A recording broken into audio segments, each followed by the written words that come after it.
و توصیف اللہ جل مجدہ کریم کی ذات و برکات کے لیے جو خالق کائنات بھی ہے اور مالک ششرا ہے۔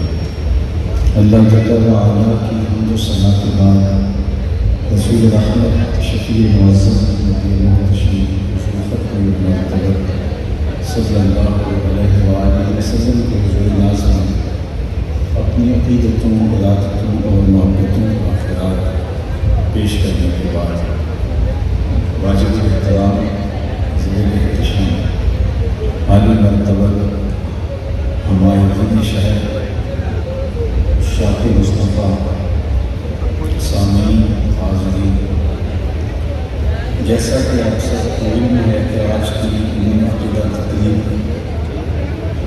بارگاہ رسالت مآب علیہ تحیت و ثنا میں اپنی عقیدتوں اور محبتوں کا خراج پیش کرنے کے لیے ان پانچ پذیر ہے۔ میں اور آپ حضور ختم المرتبہ صلی اللہ علیہ وسلم کے حضور اپنی محبتوں کا نذرانہ پیش کرنے کے لیے اس عالی مرتبہ وقی حال میں جمع ہوئے، جس شوق فراوان کے ساتھ، جس حسن انتظام کے ساتھ آج کی خوبصورت مجلس نور کے انعقاد پذیر اس پر میں ادارت مصطفیٰ ان کا فیصلہ کار تمام دوستوں کو، سرپرستوں کو، احباب کو بصمیم قلب مبارکباد پیش کرتا ہوں اور بارگاہ ہستی میں دعا گو کہ اللہ شاہ کو اس کا بہتر صلاح انہیں دنیا اور آخرت میں عطا فرمائے۔ یہ خوبصورت ہال جس فیاضی کے ساتھ ہمارے محترم جناب حاجی نواز صاحب نے ہمیشہ ادارت مصطفیٰ کی تقریبات کے لیے خاص طور پہ پیش کیا ہے اور انتظام و انسجام نے خوبی اور اپنے اولاد کو بھی حصہ شامل کیا ہے۔ اللہ تعالیٰ اس کا بہتر صلاح انہیں ان کی نسلوں کو نصیب فرمائے۔ گزشتہ دنوں میں ان کے برادر محترم انتقال کر گئے۔ میں آپ سارے لوگوں کی آمین کے ساتھ بارگاہ اس دن میں ملتمس ہوں کہ اللہ انہیں اپنے جوال رحمت کی جگہ نصیب فرمائے۔ حضور علیہ السلام کا ذکر کرنے کے لیے حضور علیہ السلام کا ذکر کرنے کے لیے ہم لوگ یہاں جمع ہوئے اور میلاد کا خوبصورت عنوان آج کی اس تقریب کا سرنامہ ہے اور میلاد حضور کی ولادت و سعادت کی خوشی پر مسرتوں کے اظہار کا نام ہے، شکرانے کا نام ہے اور آقا کریم علیہ السلام کے فضائل، شمائل اور خصائل کے تذکرہ کا نام ہے۔ اللہ جل شاہ نے ہمیں حضور ختم المرتبہ صلی اللہ علیہ وآلہ وسلم کی صورت میں جو انعام عطا کیا اس کا شکرانہ ہے میلاد، سو وہ ہم ادا کرنے کے لیے جمع ہوئے ہیں۔ اور اگرچہ یہ جانتے ہیں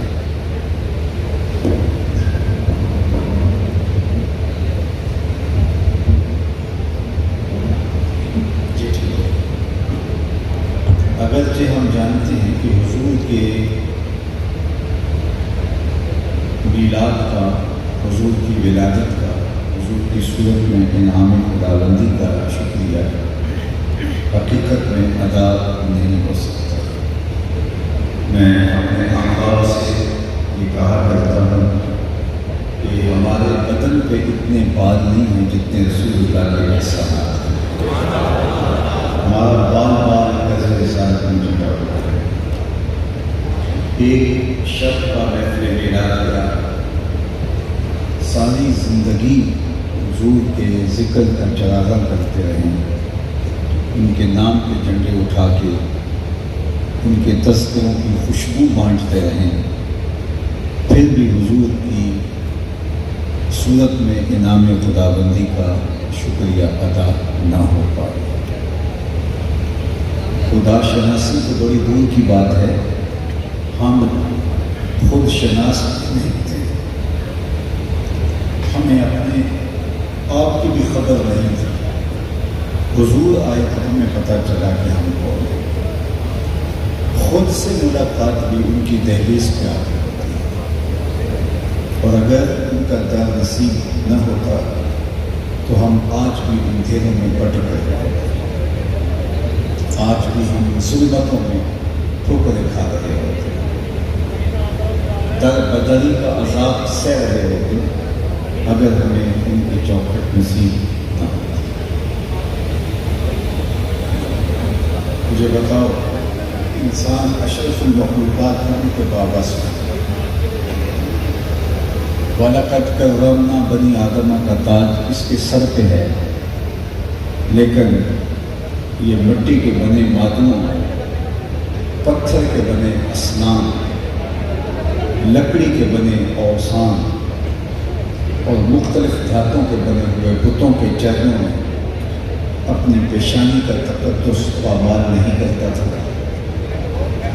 جسے یہ بھی پتہ نہ ہو کہ میں کون ہوں، جو خود شناس بھی نہ ہو وہ خدا شناس کیسے ہے، جسے اپنی ذات سے بھی آگاہی نہ ہو کہ میں کون۔ اشرف المخلوقات ہونے کے باوجود یہ درختوں کو پوچھتا تھا، اشراف الارض کو اپنا معبود مانتا تھا، اجرامی فلکیہ کے آگے سجدہ دل ہوتا تھا، بلکہ انسان کی تاریخ تو اتنی شرمناک ہے کہ اس نے کیچڑوں کو، سانپوں کو، بچھوؤں کو اور اشراف الارض کو اپنا معبود مانا۔ یہ ہے انسان کی تاریخ، یہ ہے اس کی نقبت اور رسوائی کا عالم جو حضرت انسان کی بے توقیری اس کی اپنی نظر میں تھی۔ جو چیزیں حضرت انسان کی خدمت کے لیے، اس کی ضرورت کے لیے پیدا کی گئی ہیں، یہ ان چیزوں کو اپنا معبود سمجھ رہا ہے اور اپنا خدا مان رہا ہے اور ان سے ہاتھ جوڑ کے حاجتیں طلب کر رہا ہے۔ وہ بے حس و بے حرکت مجسمے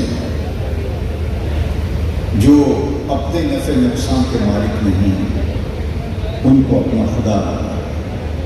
یہ ہے انسان کی گراوٹ، یہ ہے اس کی ذلت، یہ ہے اس کی زبوحالی، یہ ہے اس کی پستی، یہ ہے اس کی خود ناشناسی، اور یہ ہے اس کی رسوائی کا عالم۔ یہ تو حضور علیہ السلام نے آ کر کے بتایا کہ یہ تیرے معبود نہیں ہیں، تیری چوکھٹ کے فقیر۔ هُوَ الَّذِي خَلَقَ لَكُم مَّا فِي الْأَرْضِ جَمِيعًا، زمین میں جو کچھ پیدا کیا گیا وہ حضرت انسان کے لیے پیدا کیا گیا۔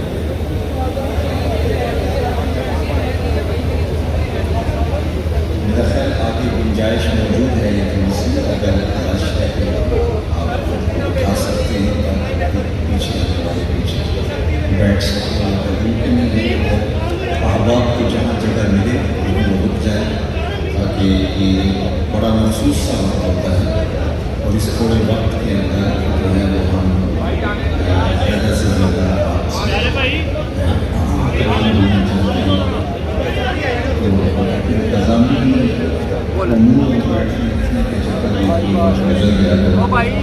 قیمتی وقت وہ ایک منٹ کے اندر جو بھی زمین فیصلہ کرتے ہیں پیچھے سے بیٹھ کر جائیں گے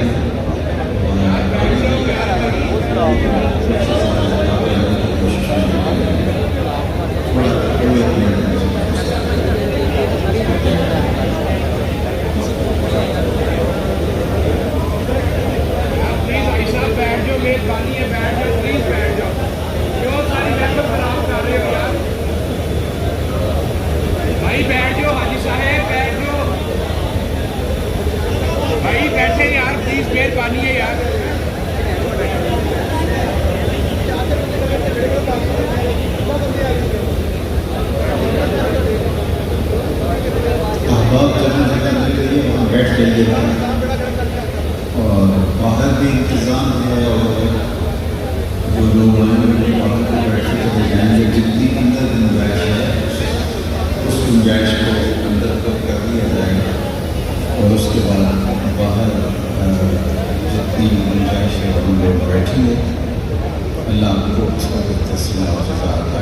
آپ اپنی ساری توجہات میری جانب مبذول کر دیں. جہاں جن لوگوں نے بیٹھنا تھا وہ بیٹھ گئے. اب اس چیز کا بہت زیادہ خیال اور دھیان رکھیے گا. منتظمین بھی بیٹھ جائیں اور اگر کسی کو نہیں بٹھانا ہو تو خاموشی کے ساتھ, تاکہ جو ہے وہ گفتگو کا تسلسل جو ہے وہ خراب نہ ہو پائے.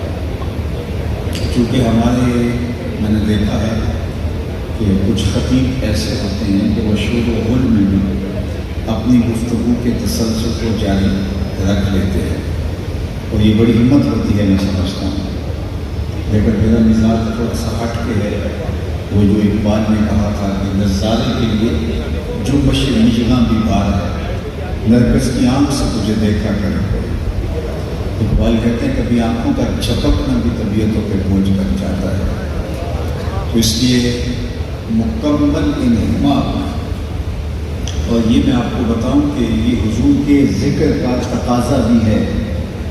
یہ صرف میری ضرورت نہیں ہے اور یہ میری طبی ضرورت نہیں ہے کہ میں مکمل انہماک ہو تو گفتگو کر پاتا ہوں, بلکہ یہ حضور علیہ السلام کی مجلس نور کا تقاضا ہے کہ یہاں آپ اپنے سانسوں کو بھی کنٹرول میں کریں, اس لیے کہ بات ان کی ہو رہی ہے جن پر بات ہی ختم ہو جاتی ہے. اس لیے اپنی تمام توجہات کو آپ نے مبذول کرنا ہوگا. تو بات یہ چل رہی تھی کہ ہم خدا شناس ہونا تو دور کی بات ہے, ہم خود شناس بھی نہیں تھے.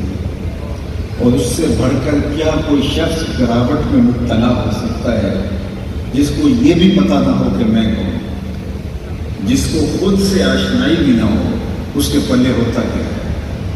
وہ انسان اشرف مخلوقات ہونے کے باوجود, نائب الہی ہونے کے باوجود, خلیفۃ اللہ فی الارض ہونے کے باوجود یہ ان چیزوں کی پوجا پاٹ کر رہا تھا جو اس کی ضرورت و خدمت کے لیے پیدا کی گئی. وہ تو حضور علیہ السلام نے آ کے بتایا, میاں یہ تیرے نوکر ہیں جن کو تو اپنا معبود سمجھ رہا ہے. هو الذی خلق لکم ما فی الارض جمیعا, زمین میں جو کچھ پیدا کیا گیا حضرت انسان یہ تیرے لیے پیدا کیا, تیری ضرورت کے لیے پیدا کیا. یہ درخت جن کو تو پوج رہا ہے یہ تجھے چھاؤں فراہم کرنے کے لیے, تجھے پھل فراہم کرنے کے لیے, تجھے آکسیجن فراہم کرنے کے لیے, تیرے ایندھن کے کام آنے کے لیے پیدا کیے گئے ہیں. تو ان کو معبود سمجھ رہا ہے. یہ جانور تیری سواری کے لیے, بال برداری کے لیے, تیری غذائی ضرورتوں کی تکمیل کے لیے پیدا کیے گئے ہیں, اور تو ان کو اپنا معبود سمجھ رہا ہے. یہ اجرام فلکیہ, چاند سورج ستارے تیری راہوں میں روشنی اجالنے کے لیے, تیرے ذوق نظارہ کی تسکین کے لیے پیدا کیا ہے, اور تو ان کو اپنا معبود سمجھ رہا ہے. نہیں تو دیکھ, تو چاند کو اپنا معبود سمجھ کر یہ دیکھ انگلی اٹھتی ہے وہ ٹکڑے ہو کے قدموں میں آتا ہے. سورج کو رب مان رہا ہے, یہ دیکھ اشارہ ہوتا ہے وہ بھاگتا ہوا اثر کے وقت پہ آتا ہے. درختوں کو پوچھتا ہے جا میں نہیں, تو ہی کہہ دے تمہیں اللہ کا رسول بلا رہا ہے. درخت بھاگتا ہوا حضور کے قدموں میں آ کے سلامی دیتا ہے. اب انسان کی آنکھ کھلتی ہے کہ میں کون ہوں, میری شناخت کیا ہے, اور میں کن کو معبود سمجھ بیٹھا جو کہ میرے نوکر اور میرے خادم تھے. اے تماشا گاہ عالم روئے تو کجا پہلے تماشا بھی رہے. کائنات کا چرخ تو انسان تیرے لیے گھوم رہا ہے, اور تو ان کے آگے اپنی پیشانی کے تقدس کو پامال کر رہا ہے. اب انسان کی آنکھ کھلتی ہے اور شعور بیدار ہوتا ہے, ذات سے ملاقات ہوتی ہے, خود آشنائی کے اجالے نصیب ہوتے ہیں. تو اب اس کا لہجہ تبدیل ہوتا ہے, اور اب یہ کہتا ہے ستاروں سے آگے جہاں اور بھی ہیں. اب اسے سمجھ آئی تو راز کن فقاں ہے, اپنی آنکھوں پر عیا ہو جا, خود ہی کا رازدار ہو جا, خدا کا ترجمہ ہو جا, خود ہی میں ڈوب جا غافل, یہ سر زندگانی ہے. نکل کر حلقہ شام و سحر سے جاویداں ہو جا, مسافے زندگی میں سیرت فولاد پیدا کر, شبستان محبت میں حریر و پرمیاں ہو جا. گزر جا بن کے سیلے تند روپو ہو گیا بازے, گلستہ راہ میں آئے تو جوئے نغمہ ہو جا. تیرے علم و محبت کی نہیں ہے انتہا کوئی, نہیں ہے تجھ سے بڑھ کر ساز فطرت میں نوا کوئی. اب انسان کو پتہ چلا، اب اس کو اپنی ذات سے ملاقات ہوتی ہے، وہ خود شناس ہوتا ہے۔ تو حضرت انسان کو جو اس کی ذات کا شعور نصیب ہوا وہ اس تحریف پہ آ کے نصیب ہوا، اور جنہیں یہ درد نہیں ملا وہ آج بھی اندھیرے ہیں۔ یہ بالکل اپنی ہمسائیگی میں چلے گئے تھے، پی ایچ ڈی ڈاکٹر ہے اور بدھ کے آگے ہاتھ جوڑے کھڑا ہے۔ جو اپنے بدن پہ بیٹھی مکھی بھی نہ اڑا سکے وہ تیری ضروریات کا کفیل کیسے ہو سکتا ہے؟ لیکن وہ بدھ کے آگے ہاتھ جوڑے اس سے مرادیں مانگ رہا ہے۔ دوسری جانب M B B S doctor ہے اور وہ گائے کے پیشاب کو تبرک سمجھ کے چسکیاں لے لے کے پی رہا ہے۔ اس کی طبیعت میں کوئی نفاست نہیں ہے کہ وہ اس تعفن کو محسوس کر سکے، لیکن اس کی گمراہی نے، حضور کا در نصیب نہ ہونے نے اس کو اندھا کر رکھا ہے اور وہ گائے کے پیشاب کو تبرک سمجھ رہا ہے۔ دوسری جانب میں ایک اپنا ذاتی واقعہ شیئر کیا کرتا ہوں کہ ہماری مسجد کی ٹوٹیوں پر ایک کوئی 8-9 سال کا بچہ، دوسری تیسری کلاس کا طالب علم ہوگا، اپنے پانچے کو مل مل کے دھو رہا تھا۔ اس نے کچھ ضرورت سے زیادہ پانی کھول لیا تو میں نے اس کو چھڑکنے کے لہجے میں کہا کہ تو نے اتنا زیادہ پانی کھول کے رکھا ہے۔ تو وہ لچاجت بھرے لہجے میں مجھے کہتا ہے کہ جناب میں اسکول جا رہا تھا تو کسی جانور کے پیشاب کے چھینٹے میرے پانچے پہ گر گئے تو میں ان کو دھو رہا، تو میں سوچ میں ڈوب گیا کہ اس ڈاکٹر کو تو پتہ نہیں چلا جس نے ایم بی بی ایس کیا ہے اور وہ گائے کے پیشاب کو تبرک سمجھ رہا ہے، اور یہ 8-7 سال کا بچہ، تیسری چوتھی کلاس کا طالب علم، یہ اپنے پانچے کے اوپر پڑے ہوئے پیشاب کے چھینٹے بھی دوبارہ نہیں کر رہا تھا۔ تو میرے اندر سے آواز آئی کہ وہ ہے ڈاکٹر لیکن اس کے ہاتھ میں دامن میرے حضور کا نہیں، اور یہ ہے بچہ ماں نے ٹوٹی میں پیار ہی حضور کا دیا تھا۔ اس کے تقدس اس کی روح تک اتر آیا ہے اور اس کو جانور کے پیشاب کے غیر مری چھینٹے بھی گوارا نہیں۔ یہ ہے تقدس جو حضور کے نام سے جڑا ہوا ہے اور اس کی روح تک اتر آیا ہے۔ تو زندگی کا جتنا بھی نور ہے، زندگی کا جتنا بھی تقدس ہے، وہ ملتا ہے حضور کی چوکھٹ سے، اور اگر کسی کو یہ چوکھٹ نہیں ملی تو وہ آج بھی ظلمت میں ہے، وہ آج بھی اندھیرے میں ہے۔ یہاں تو میں عرض کر رہا تھا کہ زندگی کی جتنی بھی روشنیاں ہیں، جتنے بھی اجالے ہیں اور تقدس ہے اور جمال ہے، وہ انسان کو حضور کی چوکھٹ سے نصیب ہوا۔ اور یہاں مجھے سید سلیم گیلانی مرحوم کا شعر یاد آیا۔ انہوں نے قلم توڑ دیا، شعر کا حسن دیکھیے۔ نہ خرد کی روشنی تھی نہ جنون کی آگہی تھی، نہ خرد کی روشنی تھی نہ جنون کی آگہی تھی، تیری رہبری سے پہلے یہ جہاں جہاں نہیں تھا، تیری رہبری سے پہلے یہ جہاں جہاں نہیں تھا، تیرے آستان سے پہلے کوئی آستان نہیں تھا، میں وہ زمین تھی جس کا کوئی آسمان نہیں تھا۔ تو زندگی کو سارا جمال اور زندگی کو سارا حسن اور ساری خوبصورتی اس پاکیزہ چوکھٹ سے نصیب ہوئی، اس دہلیز سے نصیب ہوئی۔ تو جب ہمیں زندگی کا نور، باطن کا سرور اور اجالے اور روشنیاں اور عقل و خرد، فہم و ادراک کی دولتیں اس ایک دہلیز سے نصیب ہوئی ہیں، تو پھر ہمارا رواں شکریہ ادا کرے گا، ہماری خرد سلامیاں پیش کرے گی، ہمارا شعور وجد میں آ جائے گا اور اس پیارے نبی کی مدح کرنے لگ جائے گا، اور اس کیفیت کو محفل میلاد کہا جاتا ہے۔ اس کیفیت کو محبت کی عطائے خاص سے جو شعور و ادراک کی دولت نصیب ہوتی ہے تو اس پر جو شکرانہ بنتا ہے اس کو محفل میلاد کہا جاتا ہے۔ اور محفل میلاد عمومی طور پہ 3 عنوانات کو بیان کرنے کا عمل ہے۔ ویسے تو اس مضمون میں اتنی وسعت ہے کہ اس میں بہت چیزیں شامل ہوتی ہیں، لیکن شروع سے جو میلاد میں بیان کیا جاتا ہے وہ 3 چیزیں ہیں۔ نمبر 1 شمائل، نمبر 2 خصائل، نمبر 3 فضائل۔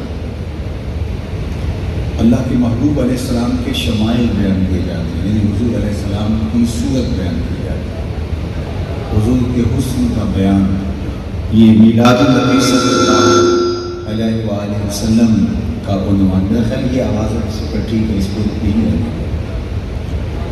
تو ایک تو حضور کی صورت بیان کی جاتی ہے جس کو عربی میں شمائل کہا جاتا ہے،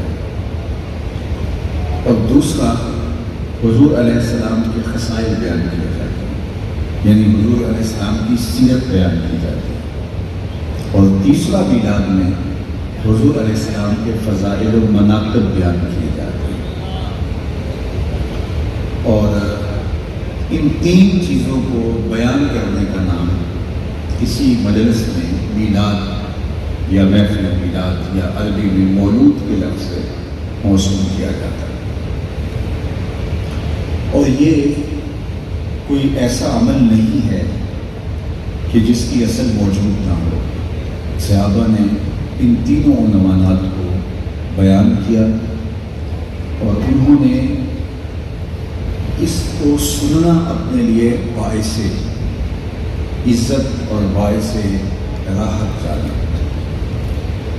حالانکہ صحابی وہ ہوتا ہے جس نے ایمان کی نظر سے حضور علیہ السلام کی زیارت کی ہے، تو جب اس نے دیکھا ہے، لیکن اس کے باوجود صحابہ ایک دوسرے سے پوچھتے تھے کہ ہمیں حضور کا حلیہ بیان کرو، حضور کے شمائل بیان کرو، جبکہ انہوں نے وہ دیدار کا شربت خود پی رکھا تھا، لیکن وہ انہیں کہتے تھے کہ حضور علیہ السلام کا حلیہ ہمیں بیان کرو۔ لیکن صحابہ کو یہ بات تابعین کہتے ہیں، وہ تو ایک نورانی سلسلہ ہے کہ جب صحابی سے کوئی تابعی ملتا تھا تو وہ اس سے یہ پوچھتا تھا کہ ہمیں بتاؤ کہ اللہ کے محبوب علیہ السلام نے حضور کا جو حلیہ مبارکہ ہے، حضور کی صورت نورانی ہے، اس کا ہمیں بیان ارشاد کرو، ہم سننا چاہتے ہیں کہ جن سے ہم محبت کرتے ہیں، جو ہمارے آقا و مولا ہیں،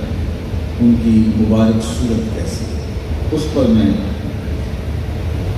صحابی کا ایک عمل آپ کے سامنے رکھ دیتا ہوں، اور وہ ہیں حضرت ابو طفیل رضی اللہ تعالیٰ عنہ، اور یہ صحابہ میں سب سے آخر میں انتقال کرتے ہیں۔ عامر بن واصلہ رضی اللہ تعالیٰ عنہ، سن 110 ہجری میں ان کا وصال ہوا ہے، اور حضور علیہ السلام کا وصال ہوا ہے سن 11 ہجری کے آغاز میں، تو گویا یہ حضور علیہ السلام کے وصال کے تقریباً 100 سال بعد انتقال پاتے ہیں۔ تو سب سے آخری صحابی حضرت ابو طفیل عامر بن واصلہ رضی اللہ تعالیٰ عنہ۔ حج کا موسم تھا، لوگوں کا ہجوم تھا، تو یہ بھی تشریف لائے اور ایک اونچے ٹیلے پر کھڑے ہو گئے اور لوگوں سے مخاطبت کرتے ہوئے کہا کہ لوگوں، اس وقت میرے زمین پہ میرے علاوہ کوئی نہیں جس نے حضور کو دیکھا۔ یہ آنکھیں ہیں جنہوں نے جمال محمد عربی دیکھا صلی اللہ علیہ وسلم۔ تو آپ مجھ سے حضور کی باتیں سنو، کیا ناز ہے، کیا فخر ہے کہ میں نے حضور کو دیکھا ہے۔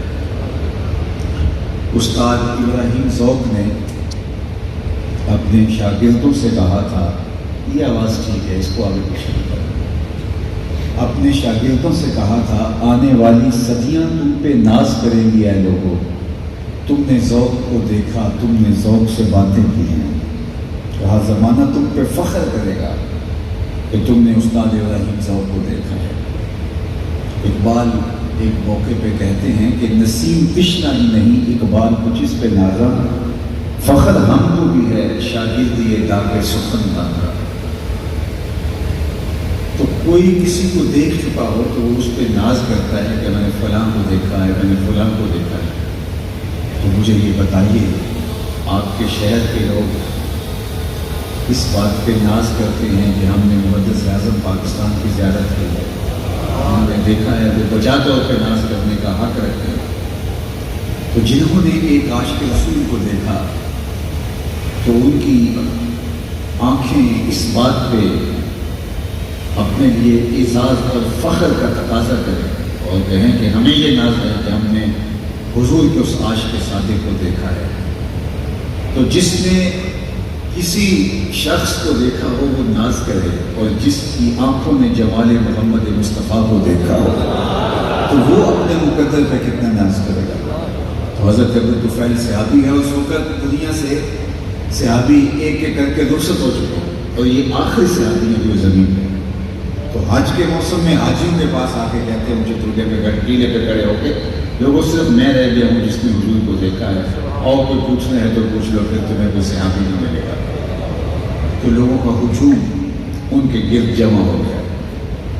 جنہیں حج کرنے کی سعادت نصیب ہوئی ہے وہ جانتے ہیں کہ حج ایک سالانہ عبادت ہے جو سال میں ایک بار ہی ہوتی ہے.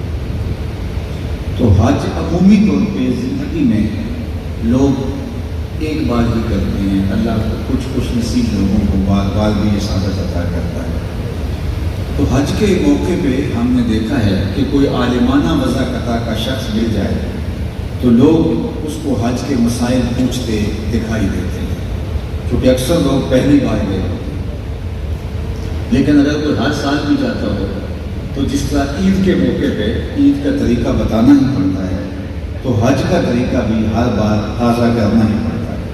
تو حج کے موقع پہ کوئی شخص مل جائے تو لوگ اس کو گھیر دیتے ہیں اور حج کے مسائل پوچھتے ہیں. اب ایک صحابی مل گیا ہے تو لوگوں نے حج کے مسائل پوچھے ہوں گے کہ تم نے حضور کو دیکھا ہے، حضور کو حج کرتے دیکھا، کیا طریقہ تھا وقوف مزدلفہ کا، وقوف عرفات کا طریقہ کیا تھا، حضور نے رمی جمال کیسے فرمائی ہے، قربانیاں کیسے کی ہیں، طواف زیارہ کیسے کیا ہے، رکن یمانی پر حضور رکے ہیں نہیں رکے ہیں، حجر اسود کے بوسے کس طرح حضور نے لیے ہیں، مطاف میں حضور کا انداز طواف کیا تھا، اللہ کے محبوب علیہ السلام کے خطبے کے مندرجات کیا تھے جو مقام رفعت میں حضور نے دیا.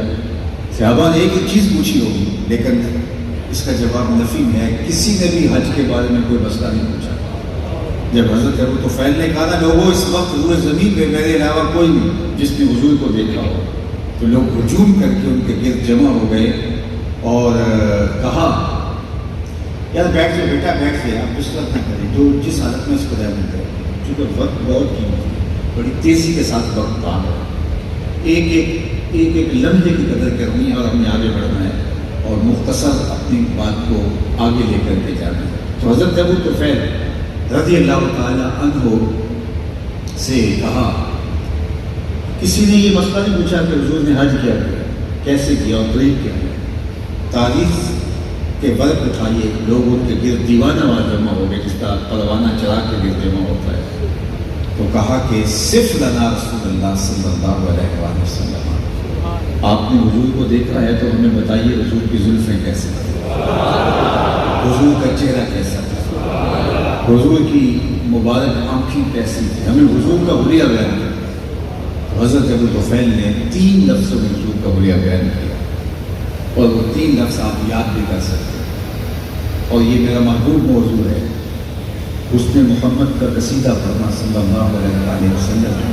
یہ میری عزتوں کا ظرف ہے اور یہ میرا مرغوب اور میرا محبوب موضوع ہے اور یہ امت کی ضرورت ہے. اقبال نے کہا تھا کہ اے تہی از ذوق و شوق و سوز و درد، تو نشناسی کہ عہد ما با ما چکر، عہد ما ماراز ما بیگانہ کر، از جمال مصطفیٰ بیگانہ کر. اقبال نے کہا تھا ذوق شوق اور کیفیت و درد کی دولت سے آئی شخص، تو نہیں جانتا کہ تیرے ساتھ ہوا کیا. اس زمانے نے تیرے ساتھ کیا اور تجھے کہیں کا نہیں چھوڑا، تیرے ساتھ زیادتی کیا ہوئی. پھر آگے چل کے کہا کہ عہد ما ماراز ما بیگانہ کر، ہمارے عہد نے ہمیں ہم سے ہی بیگانہ کر دیا. کیوں؟ از جمال مصطفیٰ بیگانہ کر، ہمیں حضور کے جمال سے بیگانہ کر دیا. جب امت حضور کے جمال سے دور ہوتی ہے تو پھر وہ امت اپنا سب کچھ کھو دیتی ہے۔ یہ جو حضور کی ذات کو وجہ رضا بنایا گیا اور ایسے موضوعات چھیڑے گئے تو اس سے امت کی حضور کے ساتھ عقیدت کو کمزور کرنا مقصود تھا اور امت الجھ کے رہ گئی۔ اور وہ ذات جو شعور فہم ادراک کی حدود سے بڑا ہے، لوگ مسجدوں میں ترازو لے کے بیٹھ کے اس ذات کو توڑنے لگے تو پھر بچا کیا؟ جو محبت جس سے کرنی تھی، جس کے حسن کے قصیدے پڑھتے تھے، اس کو جب تولنے ناپنے بیٹھ جائیں گے تو پھر باقی کیا بچ گئے؟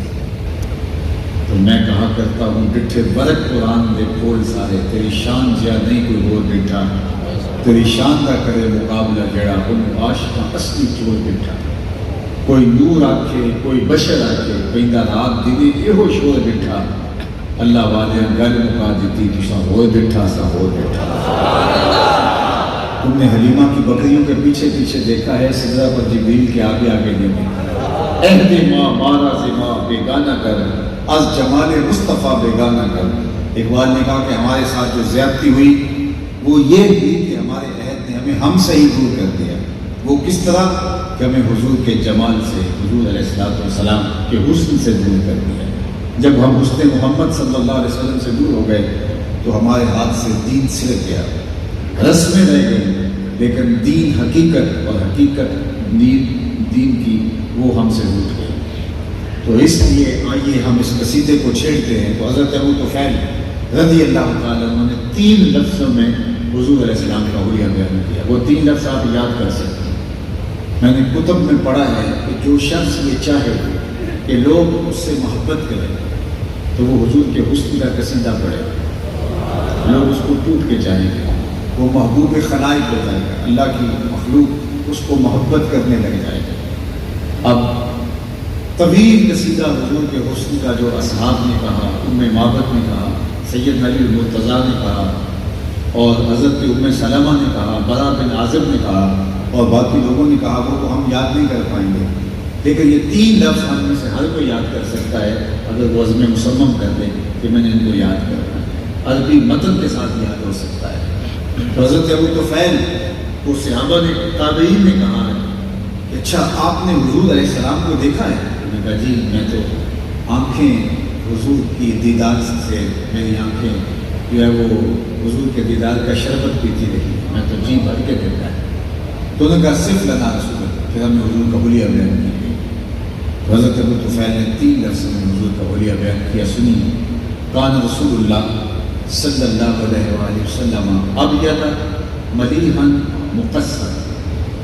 3 لفظوں میں حضور کا حلیہ بیان کیا۔ سب سے پہلا کان رسول اللہ صلی اللہ علیہ وآلہ وسلم ابیض، حضور چٹے رنگ کے تھے، یعنی حضور کی رنگت بیان کی۔ ابیض سفید رنگ، بالکل چونے کی طرح حضور کا رنگ سفید نہیں تھا، بلکہ اس میں سرخی کی آمیزش تھی۔ مزید تفصیلات میں اگر جائیں تو بالکل سفید رنگ اس طرح کا نہیں تھا، بلکہ اس میں آمیزش تھی سرخی کی، جس سے جو ہے وہ حسن نمایاں ہوتا ہے، اور یہ اللہ نے اپنے محبوب علیہ السلام کو شامل کیا۔ اور آپ اگر میری گفتگو کو غور سے سن رہے ہیں اور آخری شخص تک میری بات پہنچ رہی ہے تو میں آپ کو بتاؤں کہ دادا جو پوتے کا عرفی نام رکھ لیتا ہے اور لاڈ سے اس نام سے پکارتا ہے، عمومی طور پہ دادے کی جان ہوتی ہے پوتے میں، تو وہ اس کا کوئی عرفی نام رکھتا ہے، لاڈ سے، پیار سے، نک نیم جسے کہتے ہیں، اور اس سے وہ پکار کر کے خوش ہوتا ہے۔ حضور علیہ السلام کے دادا حضرت عبد المطلب نے حضور کا ایک عرفی نام رکھا ہوا تھا، اور آپ اگر پوچھیں وہ کیا تھا تو وہ ابیض تھا۔ جب وہ لاڈ سے پکارتے کہتے یا ابیض، اے گورے رنگ والے، اور خاندان میں حضور کا نام بطور ابیض چلتا تھا۔ حضور کے چچا جناب ابو طالب نے جو حضور کا قصیدہ پڑھا ہے تو اس میں بھی انہوں نے یہی کہا، ابیض یستسقی الغمام بوجہہ سمال الیتامى عصمۃ للارامل، یہ میرے گوری رنگت والا بھتیجا جس کے چہرے کو دیکھ کے بادل امٹ کے آ جاتا۔ اللہ اکبر، یتیموں کا سہارا ہے اور بیواؤں کا آسرا ہے۔ سماد الیتامہ عصمت للارامل، تو اب یہ سب سے پہلے حضور علیہ السلام کے رنگ کا ذکر کیا۔ سارے نقوش اچھے ہوں، قامت بہت اچھی ہو، آزاد متناسب رہے، لیکن رنگ کالا ہو تو حسن نمایاں نہیں ہو پاتا۔ تو سب سے پہلے انہیں حضور کے رنگ کو بیان کیا۔ کان رسول اللہ صلی اللہ علیہ وسلم ابیض، دوسری بات ملیحاً، حضور کا حسن نمکین تھا۔ ایک ہوتا ہے میٹھا حسن، دیکھو تو تڑپ جاؤ، اور ایک ہوتا ہے ملیح حسن، نمکین حسن، دیکھو تو دیکھتے رہ جاؤ۔ خود فرمایا انا املہ و اخی یوسف اصبر، میں نمکین حسن کا مالک ہوں اور میرا بھائی یوسف میٹھا حسن رکھتا تھا۔ حضرت یوسف علیہ السلام کا حسن میٹھا تھا اور حضور کا حسن ملیح تھا، نمکین تھا۔ نمکین حسن کے اندر کشش زیادہ ہوتی ہے، ملیح کی کشش سبھی سے زیادہ ہوتی ہے۔ اب یہ طے ہے، تو حضرت یوسف علیہ السلام کے چہرے سے نقاب ہٹتا تو لوگ تاب نہ لاتے اور ہوش سلامت نہ رہتے، زنان مصر میں انگلیاں تک کاٹ ڈالی۔ تو یہاں ایسا کوئی واقعہ پیش نہیں آیا۔ تو یہ بات شاہ عبد الرحیم محدث دہلوی کے جو ہے، شاہ عبد الرحیم محدث دہلوی جو شاہ ولی اللہ محدث دہلوی کے والد ہیں، انہوں نے خواب میں حضور سے مل کر کے یہ سوال عرض کیا۔ اور یہ بات ذہن میں رکھیے کہ جس نے خواب میں حضور کو دیکھا اس نے میرے حضور کو دیکھا۔ فرمایا جس نے مجھے خواب میں دیکھا اس نے مجھے ہی دیکھا۔ شیطان خواب کے اندر آ کر کے بھی میری مثل ہونے کا دعویٰ نہیں کر سکتا۔ جس نے مجھے دیکھا اس نے مجھے ہی دیکھا۔ اب شاہ عبد الرحیم محدث دہلوی جو والد ہے شاہ ولی اللہ محدث دہلوی، یہ کہتے ہیں میں نے خواب میں حضور کی زیارت کی اور میں نے حضور سے کچھ سوال کیے، حضور نے ان کے جوابات ارشاد کیے۔ آپ کی مارکیٹ سے کتاب دستیاب ہے، در سمین فی مبشرات النبی الامین، یہ شاہ ولی اللہ محدث دہلوی ہے۔ اور شاہ ولی اللہ وہ ہے جن کو تمام مخاطب فکر کے لوگ اہل تشریح کے علاوہ اپنا امام اور مقتدا مانتے ہیں۔ یہ غیر متنازع شخصیت ہے در سلیم آپ ہوئے ہیں۔ انہوں نے در سلیم کے اندر یہ واقعہ لکھا جو میں آپ کے سامنے عرض کرنے جا رہا ہوں۔ وہ کہتے ہیں کہ میرے والد شاہ عبد الرحیم نے خواب میں حضور کی زیارت کی اور زیارت کرتے ہوئے حضور سے سوال کیا، حضور آپ کا فرمان ہے انا املہ و اخی یوسف اصبر، میں نمکین حسن کا مالک ہوں، میرے بھائی یوسف کا حسن میٹھا تھا اور وہاں زنانیں مصر کی انگلیاں کٹ گئیں اور یہاں پہ ایسا واقعہ پیش نہیں آیا، تو اس کی کیا وجہ ہے؟ حضور نے جواب دیا اس میں، آقا نے جو جواب دیا خواب میں، وہ در سمین کی مبشرات النبی الامین میں حضرت شاہ ولی اللہ نے لکھا۔ آقا کریم نے فرمایا جمالی مستور عن اعین الناس غیرت من اللہ، اے عبد الرحیم اللہ نے میرے حسن کو لوگوں کی نظروں سے غیرت محبت کی وجہ سے چھپا کے رکھا ہے۔ کوئی محب نہیں چاہتا کہ میرا کوئی محبوب دیکھے، یہ محب کی غیرت ہوتی ہے کہ وہ اپنے محبوب کو خود ہی دیکھنا چاہتا ہے۔ قتیل شفائی نے کہا تھا اس حد تلک بڑھ گئی ہے بے اعتمادی کہ تجھ کو تجھ سے بھی چھپانا چاہتا ہوں۔ وہ تو چاہتا ہے وہ آئینہ بھی نہ دیکھے، تو کہا کہ میرے رب نے میرے حسن کو لوگوں کی نظروں سے چھپا کے رکھا۔ جمالی مستور عن اعین الناس غیرت من اللہ، یہ اس کی غیرت محبت ہے کہ میرے حسن کو ظاہر نہیں کیا گیا۔ اور صوفیاء کہتے ہیں 70,000 بشریت کے پردے حضور کے جمال پہ ڈالے گئے، اللہ اکبر، اور اگر وہ پردے اٹھ جاتے تو حضور کے جلووں کی تاب ہی نہ لا سکتا۔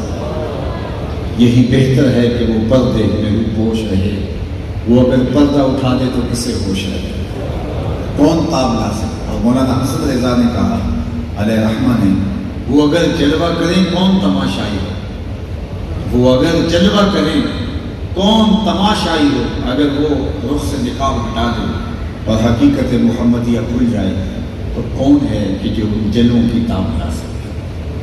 تو جناب یوسف علیہ السلام کا ماجرا کہ ان کا حسن بے نقاب تھا اور حضور کا حسن 70,000 بشریت کے پردوں میں منفوف تھا۔ وہاں زنان مصر کی انگلیاں کٹ گئیں تو وہ حسن بے نقاب تھا اور یہ حسن ملی اس سے کہیں بڑھ کے تھا، لیکن 70,000 پردوں میں ملفوف رہا اور کسی کی تاب نہیں تھی۔ کہ جو ہے وہ دیکھ لیتا ہے تو حسن بے نقاب ہوتا، لیکن اس کے باوجود بھی حضرت حسان بن ثابت رضی اللہ تعالیٰ عنہ فرماتے ہیں کہ میں ان چند لوگوں میں سے ہوں جو حضور کا ولیہ بیان کرتے ہیں۔ یہ بڑے لطف کی بات ہے جو آپ کو بتانے جا رہا ہوں کہ حضور کو 1,44,000 صحابہ نے دیکھا ہے، لیکن حضور کا ولیہ بیان کرنے والوں کی تعداد 3 درجن سے زیادہ نہیں ہے۔ 34-35 لوگ ہیں جو حضور کا ولیہ بیان کرتے ہیں، جبکہ دیکھا کتنے لوگوں نے ہے؟ 1,44,000۔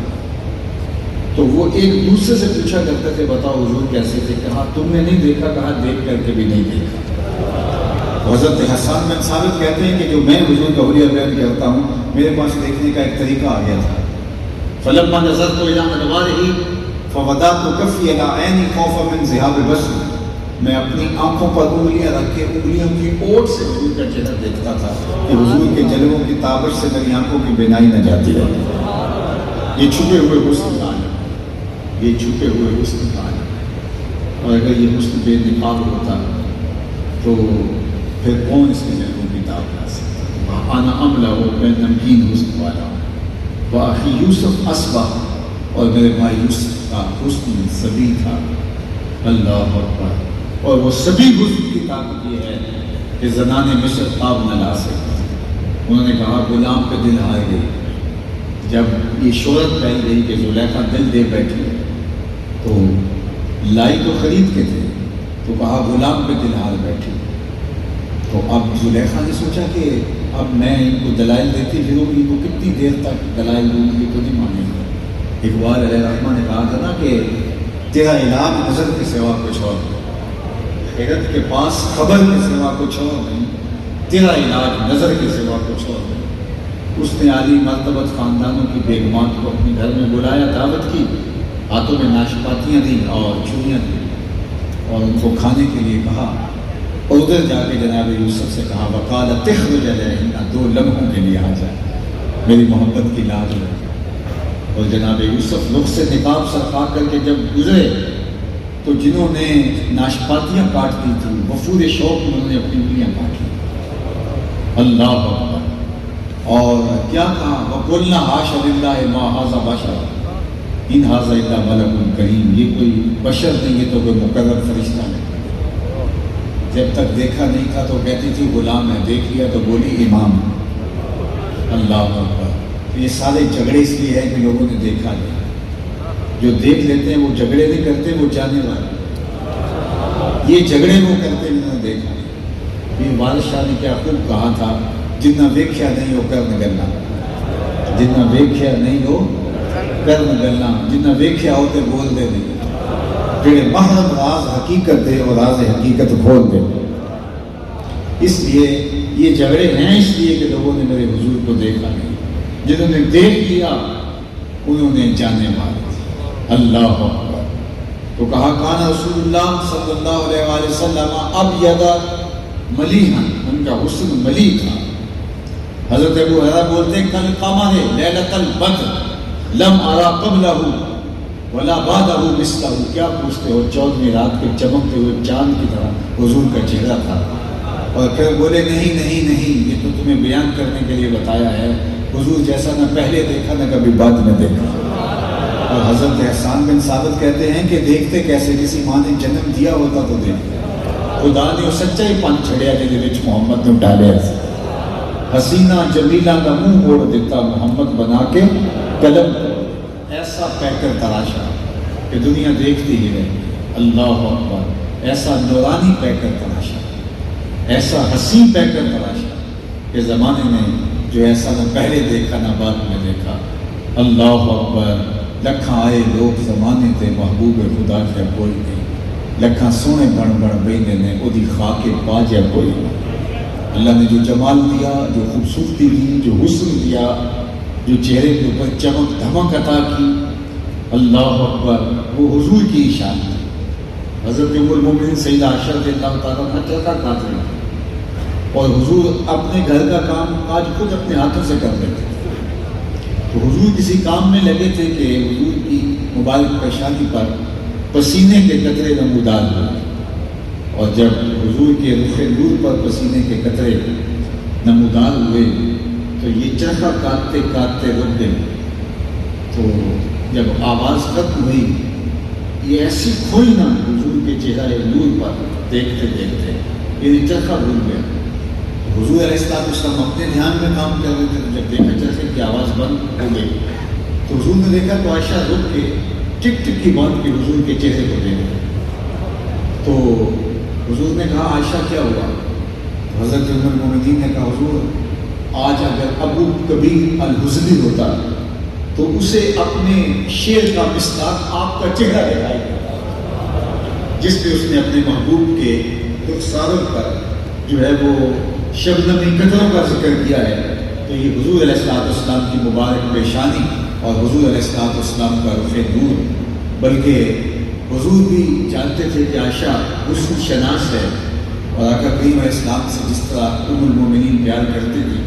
تو ایک دن حضور نے بھی کالے رنگ کی چادر کی بکل کی اور حضور تشریف لائے اور ام المومنین موجود تھی. تو حضور نے کہا کیف ترینی عائشہ، عائشہ بتاؤ آج کیسا لگ رہا؟ آج حسن خود ناز میں آ گیا. اللہ کیف ترینی عائشہ، عائشہ کیسا لگ رہا ہوں؟ تو ام المومنین نے جو جواب دیا وہ بھی سنیے. سید عائشہ نے کہا حضور چادر کی سیاہی نے آپ کے چہرے کی سفیدی کو نکال دیا اور آپ کے چہرے کی سفیدی نے آپ چادر کی سیاہی کو نکال دیا. وہ حسن تھا حضور کا قل قمر لیلۃ البدر لم ارى قبلہ ولا بعدہ مثلہ. کہا کیا پوچھتے ہو، 14ویں رات کے چمکتے ہوئے چاند کی طرف میرے حضور تھے. اور حضرت احسان بن ثابت کہتے ہیں نہیں تم نے کیا دیکھا کہ خدا نے تو اس جیسی شکل ہی کسی کی نہیں بنائی. اللہ اکبر. وہ ایسا نور برستا تھا چہرے سے، ایسے انوار پھوٹتے تھے. اذا ضحک یتلالا فی الجدر، جب حضور مسکراتے تھے تو حضور کے چہرے سے نکلنے والی شعاؤں سے اطراف کی دیواریں چمکنے لگیں. حضرت انس بن مالک رضی اللہ تعالیٰ عنہ فرماتے ہیں کہ میں 7 یا 8 سال کی عمر کا تھا جب حضور مکے سے ہجرت فرما کے مدینہ تشریف لائے. اور جب حضور کا وصال ہوا تو اس وقت میری عمر 17 یا 18 سال تھی. تو کہتے ہیں کہ جب حضور تشریف لائے مدینہ المنورہ میں تو میں 7 اور 8 سال کا تھا اور لوگ حضور کو دیکھنے کے لیے گئے تو میں بھی گیا. تو حضرت انس بن مالک کہتے ہیں میں نے اس دن سے روشن دن زندگی میں کبھی نہیں دیکھا. اور دوسری بات کہتے ہیں کہ حضور کے مبارک چہرے سے جو نور نکلتا تھا مدینے کی کچی دیواروں پر اس کی روشنی پڑتی تھی. اللہ اکبر. ابن ماجہ کے شاعر نے لکھا کہ ایک تو ہوتا نا کہ ویسے مانوی روشنی کی بات کر لیا، جناب آپ آ گئے تو محفل میں نور آ گیا، اس سے تر و تازگی روشنی مراد ہوتی ہے، تر و تازگی مراد ہوتی ہے، فرحت اور روحانیت مراد ہوتی ہے. لیکن ابن ماجہ کی شاعر لکھتے ہیں کہ ایسا نہیں تھا کہ حضور کے آنے سے رونق آ گئی اور اس کو انہوں نے نور کہا. کہاں نہیں، لوگوں نے واقعی اپنی آنکھوں کے ساتھ مدینے کی دیواروں پر حضور کے چہرے سے نکل کر عکس پڑھتے ہوئے دیکھا تھا اور حضور کے چہرے سے پڑھنے والے عکس سے مدینے کی کچی دیواریں بھی روشنیاں بانٹ رہی ہیں. یہ حضور کے چہرے کی جالت ہے، یہ حضور علیہ السلام چہرے کا نور تھا. ایک صحابی تھے قتادہ بن ملحان رضی اللہ تعالیٰ عنہ. ایک دن گزرے تو حضور علیہ السلام کو تو پیار آ گیا تو آقا کریم نے اپنے دونوں ہاتھ اور ہتھیلیاں قتادہ بن ملحان کے چہرے پہ پھیر دی اور ان کا چہرہ روشن ہو گیا. اب سنیے، ایک صحابی ہیں وہ فرماتے ہیں کہ میں قتادہ بن ملحان کو ملنے گیا، حضور کے وصال کے بعد کی کہانی، اور وہ بہت بیمار بھی تھے اور بوڑھے بھی تھے. کہتے ہیں میں ان کو ملنے گیا تو وہ چارپائی پہ بیٹھے ہوئے تھے اور میں ان کی پائنتی کی جانب بیٹھ گیا اور میرا رخ ان کے چہرے کی طرف تھا اور ان کا رخ جو ہے وہ میری طرف تھا. تو ان کے گھر سے کوئی فرد گزرا تو ظاہر ہے کہ میری تو پشت تھی ادھر، میں تو قتادہ بن ملحان کے چہرے کی طرف دیکھ رہا تھا اور گزرنے والا میری پشت سے ان کے گھر کا وہ شخص گزرا. حضرت قتادہ بن ملحان کا چہرہ حضور کے ہاتھوں کے لگنے سے اتنا روشن ہو گیا تھا. وہ فرماتے ہیں فَأَبْصَرْتُهُ فِي وَجْهِ قَتَادَةَ، میں نے اس گزرنے والے کے عکس کو حضرت قتادہ کے چہرے میں. اللہ اکبر. جن کے ہاتھوں کے لمس سے چہرے آئینے کی طرح روشن ہو جائیں، ان کے اپنا ہی چہرہ نور کی صورت اور عالم کیا ہوگا. اسی لیے تو ام المؤمنین سیدہ عائشہ رضی اللہ تعالیٰ عنہا فرماتی کہ میں گھر میں کوئی چیز سی رہی تھی کہ میرے ہاتھوں سے سوئی گر گئی، اور حضور کا گھر ہے اور دیے میں جلانے کے لیے تیل بھی نہیں، مالک کونین ہیں، وہ پاس کچھ رکھتے نہیں، دو جہاں کی نعمتیں ہیں ان کے خالی ہاتھ میں۔ تو کہا حضور کے گھر میں دیے میں جلانے کے لیے تیل بھی نہیں، اور میں پریشان تھی کہ اب یہ گمی ہوئی سوئی کیسے ملے گی، اتنے میں حضور تشریف لے آئے۔ تو اب سنیے ام المؤمنین کیا کہہ رہی، فَتُبُيَّنَتِ الْإِبْرَةُ بِشُعَاعِ نُورِ وَجْهِهِ، کہتی ہیں جو ہی حضور تشریف لائے حضور کے چہرے سے اتنی روشنیاں نکلی، اتنے اجالے پھوٹے کہ میں نے گمی ہوئی سوئی کو تلاش کر لیا۔ یہ چمک اور دھمک تھی اس چہرے کی کہ وہ چہرہ نور بانٹتا تھا، وہ چہرہ اجالے بانٹتا تھا۔ کل قمر لیلۃ القدر لم ارى قبلہ ولا بعدہ مثلہ، اللہ اکبر، کہا میں نے ان جیسا نہیں دیکھا، نہ کبھی پہلے دیکھا نہ بعد میں دیکھا، بک چند بدر شاشانی ہے، مت چمکتی لاٹ نورانی ہے، کالی زلف پہ اکھ مستانی ہے، مخمور رکھی ہیں مد پریاں۔ اور میرے امام نے کہا کہ بلبل نے بل ان کو کہا، عمری نے فضل جافظہ، بلبل کی ان منتہائی پرواز کو یہی ہے کہ وہ کسی کو پھول کہہ دے، پھول سے آگے بلبل سوچ بھی نہیں سکتی، لیکن اس نے بھی پھول کہہ دیا۔ ذرا شعر کا حسن دیکھیں، بلبل نے گل ان کو کہا، قمری نے سرو جافظہ، حیرت نے جھنجھنا کر کہا یہ بھی نہیں وہ بھی نہیں، خورشید تھا کس زور پر، کیا بڑھ کے چمکا تھا قمر، بے پردہ جب وہ رخ ہوا یہ بھی نہیں وہ بھی نہیں۔ وہ جمال، وہ حسن، وہ خوبصورتی اللہ نے اپنے محبوب کے چہرہ انور کو عطا کیا۔ تو فرمایا ملیحن، اور تیسری چیز فرمائی مقصرہ، حضور متوازن ہے، تو یہ بہت کمال ہے۔ حضور کے حسن کا ایک نمایاں پہلو ہے، چیزوں کا توازن حسن ہوتا ہے۔ کسی کا پیٹ اٹھا ہوا ہو اور جو ہے وہ سینہ پیچھے کی طرف ہو تو اچھا بڑا انسان اپنی خوبصورتی کھو دیتا ہے، اور پیٹ بہت زیادہ چپکا ہوا ہو تو پھر بھی خوبصورتی وہ نہیں رہتی۔ تو بہترین توازن کیا ہے؟ سینہ اور پیٹ دونوں برابر، یہ ہے توازن۔ اب سنیے حضور کا توازن، کان رسول اللہ صلی اللہ علیہ وآلہ وسلم سواء الصدر والبطن، حضور کا سینہ اور پیٹ دونوں برابر تھے۔ قد بہت لمبا ہو تو وہ بھی عجیب لگتا ہے، پست کام کی بھی عیب ہے، لیکن سنو حضور کا حسن، کان رسول اللہ صلی اللہ علیہ وآلہ وسلم لیس بالطویل الممہد ولا بالقصیر المتردد، حضور کا قد لمبا بھی نہیں تھا، حضور کا قد چھوٹا بھی نہیں تھا، درمیانی قد و قامت، درمیانی سے تھوڑی سی اٹھتی ہوئی۔ لیکن سنو جو دوسری کہانی ہے، حضور کا قد لمبا نہیں تھا، حضور پست قامت بھی نہیں تھے، حضور کا حضور کی قد و قامت متوازن تھی، اور اونچے اونچے قد کے لوگ مجمع صحابہ میں موجود ہوتے تھے، حضرت عباس، حضرت عمر، لیکن حضور جب موجود ہوتے، اللہ اذا جامع الناس غمرهم، حضور کا قد لمبا نہیں تھا، لمبے لمبے قد والے لوگ کھڑے ہوتے اور مجلس میں موجود ہوتے، لیکن حضور تشریف لاتے تو حضور کے کندھے لوگوں کے سروں سے اونچے دکھائی دیتے۔ قد لمبا نہیں تھا لیکن اٹھتا ہوا قد حضور کا ہی دکھائی دیتا۔ اللہ، یہ حسن تھا، یہ حضور کا جمال تھا۔ ابلغ ذرائین و سعدین و زندین، ہاتھ، کلائیاں، بازو سب اعتدالی کے ساتھ حسین ہے۔ اللہ اکبر، کان رسول عظیم الہامہ، حضور کا سر انور موضوعیت کے اعتبار سے بڑا خوبصورت تھا، آنکھیں سرمکی تھیں، بال مکمل گھمریالے بھی نہیں تھے، بالکل سیدھے بھی نہیں تھے، بلکہ تھوڑا سا خم لیے ہوئے تھے۔ توازن، ہر معاملے میں حضور کا توازن اللہ نے اپنے محبوب کو عطا فرمایا، اور یہ حسن اللہ نے اپنے محبوب کو عطا فرمایا۔ یہ باب ہے حضور کے حسن کا، اور یہ میلاد کا عنوان ہے۔ ایک حدیث آپ کے سامنے رکھیے مضمون، اگر اسی پر آگے لے کر کے جائیں تو یہ عنوان ہی ایسا ہے کہ انسان کی حیرتوں کی انتہا جو ہے وہ یہاں ہے کہ میں کیا کہوں اس حسن مجسم کے بارے میں۔ اعظم چشتی نے قلم توڑ دیا کہ سمجھا نہیں حدوث میرا عشق بے سوال، سمجھا نہیں حدوث میرا عشق بے سوال، تو کائنات حسن ہے یا حسن کائنات۔ شعر کا حسن دیکھیے، حضور کا ذکر آیا تو شعر میں حسن ہے، تو ذرا شعر کا حسن و جمال دیکھیے، سمجھا نہیں حدوث میرا عشق بے سوال، کہا کہ میرا عشق بے ثبات ہے، تیرا حسن فراواں ہے۔ حافظ شیرازی نے کبھی کہا تھا نا کہ ز عشق ناتمام ماں جمال یار مستغنیس بہاب و رنگ و خال و خط سے حاجت ہوئے زیبارہ۔ ہمارے ناتمام عشق، ہمارے ادھورے عشق سے اس کا حسن بے نیاز ہے۔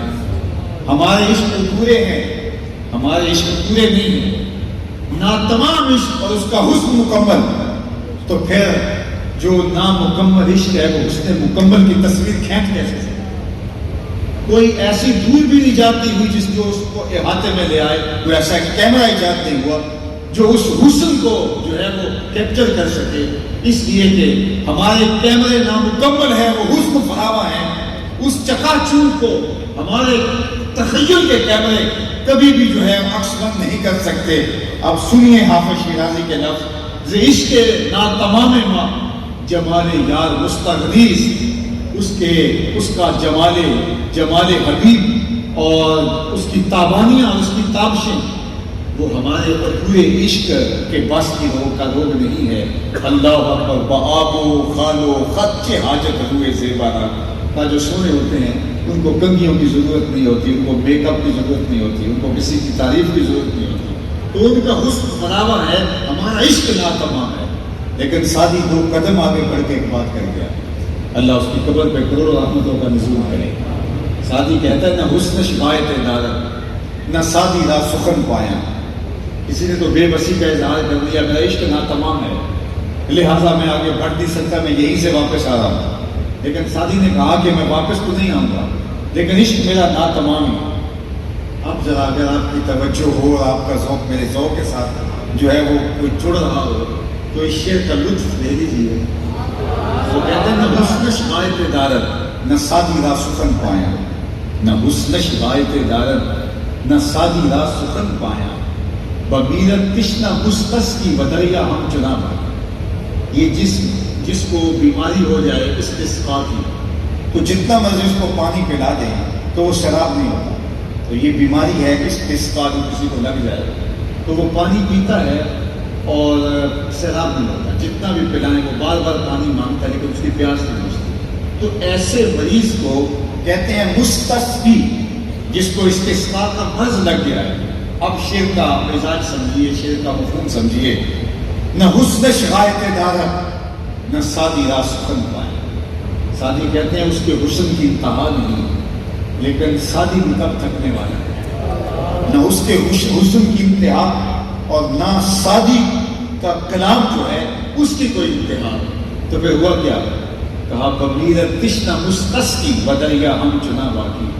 کہانی یوں بنی کہ دریا کے کنارے ایک مستسقی، ایک استسقاء کے مرض والا پانی پی پی کے پیاسا ہی مر گیا، لیکن دریا یوں ہی چل رہا ہے، دریا یوں ہی چل رہا ہے اور وہ پیاسا مرا ہوا ہے۔ اور کتنے پیاسے اس دریا کے کنارے سیراب ہو کے، لیکن پھر بھی سیراب نہ ہوئے، اور کوئی ادھر گرا ہے کوئی ادھر گرا ہے، وہ دریا ہم چنا باقی، لیکن دریا ایسے ہی جاری ہے۔ اس لیے ہم تو آگے بڑھ نہیں سکتے۔ اور یہاں غالب نے قلم توڑتے ہوئے کہا، غالب سنائے خواجہ بیزداں گزاش فیم کہاں ذات پاک مرتبہ دانے محمد است۔ غالب جب ہمارے بس کا روگ نہیں ہے تو ہم کیوں بات کریں، وہ جانے اس کا کام جانے۔ لا يمكن الثناء كما كان حقه بعد از خدا بزرگ دوری قصہ مختصر اسی کی ضروری نالے ساڈا کی بیان ہے۔ او دیاں تے خوبیاں دا نات خاں قرآن، صورتاں سپارے رنگ نبی دے جمال دا لب کے لے آواں کتوں سونا جو مرضی کرتے پھر بے بسی کا اظہار، نہ حسن شکایت دارت نہ سادی را سخن پایا، بمیرت تشنہ مستسقی و دریا ہم چنا باقی۔ اس لیے ہم یہاں بے بس ہیں۔ اب یہ عنوان کہ ان کے حسن فراواں کی کشش اور چمک آج بھی زمانہ اس سے روشنی اور آج بھی اجالا اور نور لے رہا ہے۔ کائنات کے اندر یہ جتنے بھی اجالے آج بھی موجود ہیں، یہ حسن محمد کی زکات ہے، یہ ان کے حسن کی خیرات ہے، اور وہ حسن آج بھی بڑھ رہا ہے، اور اس کے فیض و برکات آج بھی جو ہے وہ عالم کو نصیب ہو رہے ہیں۔ دوسری بات حضور کے خصائص، یہ عنوان ہے۔ اب وقت کے دامن میں اتنی گنجائش نہیں کہ میں عنوان کا مضمون چڑھوں، لیکن 5 جملے سن لیجئے تشریح کے بغیر جو حضور کی سیرت کا سرنامہ ہے، اور یہ بخاری شریف اور باقی کتب تواریخ اور سیر کے اندر موجود ہے، لیکن اس کی روایت کس نے کی ہے؟ یہ کس کے کلمے ہیں؟ یہ سیدہ حضرت خدیجہ الکبریٰ رضی اللہ تعالیٰ عنہا کی رائے ہے حضور علیہ السلام کے بارے میں۔ یہ ہے حضور کی سیرت کا آئینہ، حضور کی سیرت کا ایک آپ شمع دیکھنا چاہیں، حضور کی سیرت کا ایک عنوان دیکھنا چاہیں تو صرف یہ 5-6 عنوان دیکھ لیجیے۔ جب پہلی وحی نازل ہوئی اور حضور علیہ السلام پر ایک کیفیت طاری ہوئی، اور حضور جب گھر آئے کہا زملونی، مجھے چادر اڑا دو، مجھے سردی کا احساس ہے، تو ام المومنین نے حضور کو تسلی دیتے ہوئے جو 5 یا 6 جملے کہے تھے، بعض روایات میں 5 ہیں، بعض روایات میں 6 ہیں۔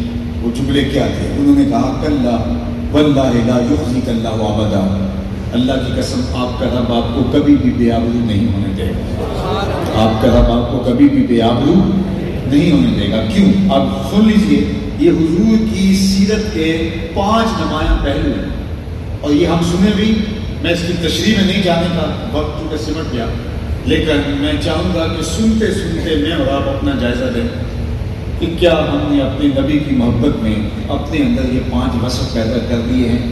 اگر کر لیے ہیں تو ہمیں مبارک ہو، اور اگر نہیں کیے تو آج اس مجلس کے اندر میں اور آپ عہد کر کے اٹھیں کہ مالک تیرے محبوب علیہ السلام کی سیرت کے یہ 5 نمایاں پہلو ہم اپنے اندر پیدا کرنے کی کوشش کریں گے، مدد تو کرنا۔ اور میلاد رسول میں ہم یہ دعا مانگ رہے ہیں، اللہ حضور کی سیرت کے یہ 5 وصف ہماری سینوں کے اندر ڈال دے اور ہماری طبیعتوں کے اندر ان کو راسخ کر دے۔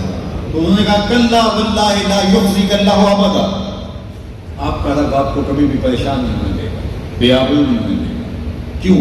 انک لتصل الرحم وتحمل الکلہ وتکسب المعدوم وتقری الضیف وتعین علی نوائب الحق۔ یہ 5 خوبیاں حضور کی انہوں نے بیان کی۔ سب سے پہلے انک لتصل الرحم، آپ رشتہ داروں کے ساتھ سلوک اچھا کرتے ہیں۔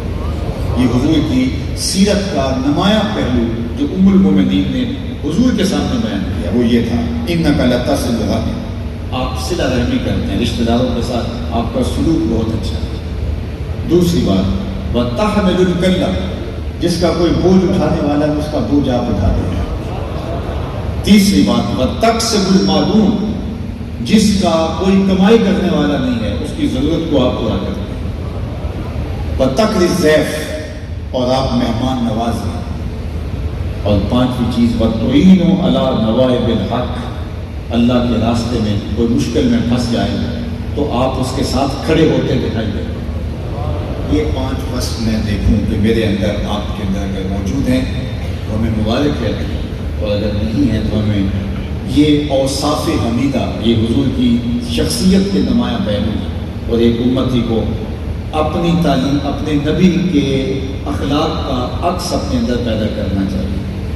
جب حضرت ابوبکر صدیق رضی اللہ تعالیٰ عنہ کفار سے تنگ آ کر شہر مکہ چھوڑ کے جانے لگے تو ابن الدغنہ جو قریش کا ایک سردار تھا وہ راستے میں ملا، اور اس نے کہا ابوبکر کدھر جا رہے؟ کہا آپ کے شہر کے لوگوں نے تنگ کر دیا، میں شہر چھوڑ کے جا رہا ہوں۔ تو اس نے کہا آپ جیسے لوگ شہر چھوڑ کر نہیں جائیں گے۔ ابن الدغنہ نے کہا کہ میں آپ کو پناہ دیتا ہوں، آپ جیسے لوگ شہر چھوڑ کے نہیں جائیں گے۔ کیوں؟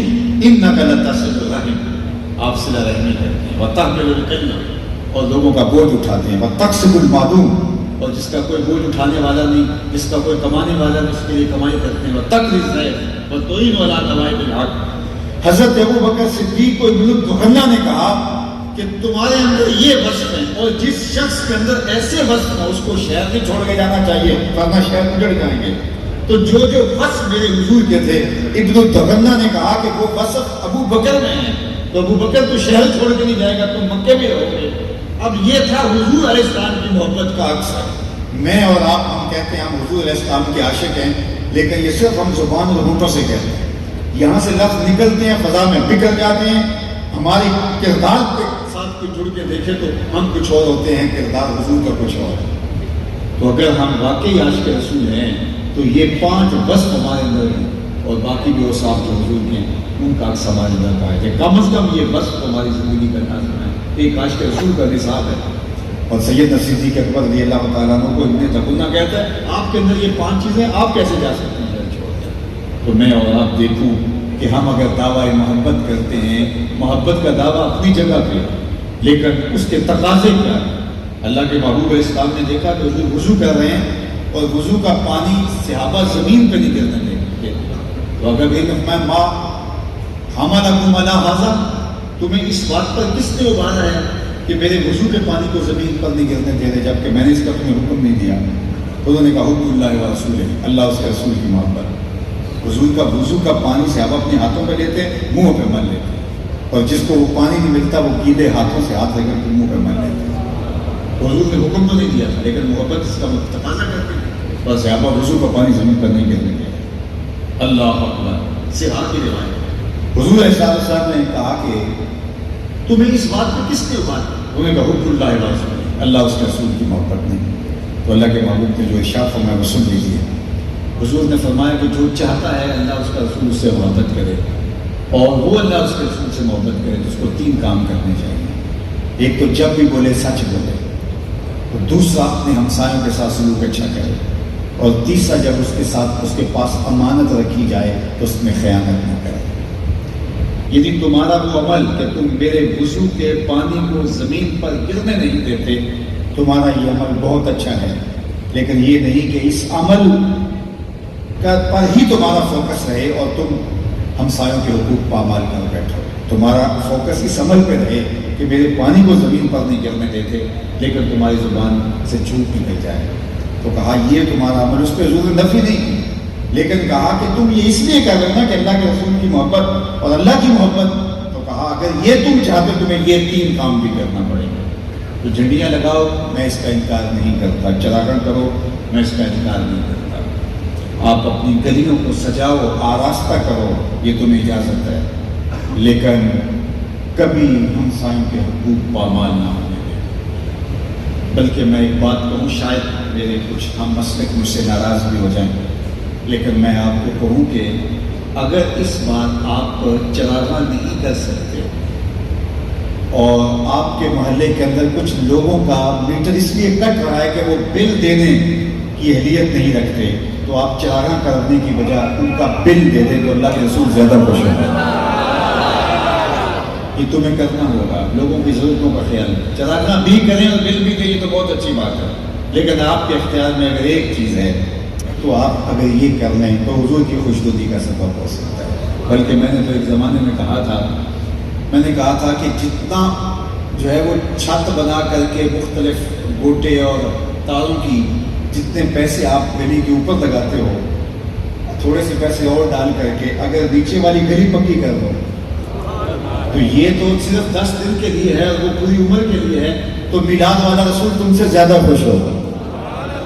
تو ہم نے یہ دیکھنا ہے، ہر پہلو سے دیکھنا ہے۔ لازمی نہیں ہے کہ ایک بندہ بات کر رہا ہو، درست کر رہا ہو، آپ کا عشق ضروری اس کے اوپر فتوے لگا رہا ہو، اس کو سوچ بھی لو کہ جو کہہ رہا ہے وہ سچ کہہ رہا ہے، درست کہہ رہا ہے، اور حالات کو پوری طرح سے نگاہ میں رکھ کے کہہ رہا ہے۔ اس لیے جو ہے وہ اپنے بدیروں کو ضرور سجاؤ، لیکن اگر آپ کی ہمسائیگی کے اندر اندھیرا ہے تو اس اندھیرے کو دور کرنے کی کوشش کرو، حضور خوش ہوں گے۔ اِنَّكَ لَتَصِلُ الرَّحِمَ وَتَحْمِلُ الْكَلَّ وَتَكْسِبُ الْمَعْدُومَ وَتَقْرِي الضَّيْفَ وَتُعِينُ عَلَىٰ نَوَائِبِ الْحَقِّ۔ تیرے اوصاف کا ایک بات بھی پورا نہ ہوا، زندگیاں ختم ہوئی اور قلم ٹوٹ گئے۔ وآخر دعوانا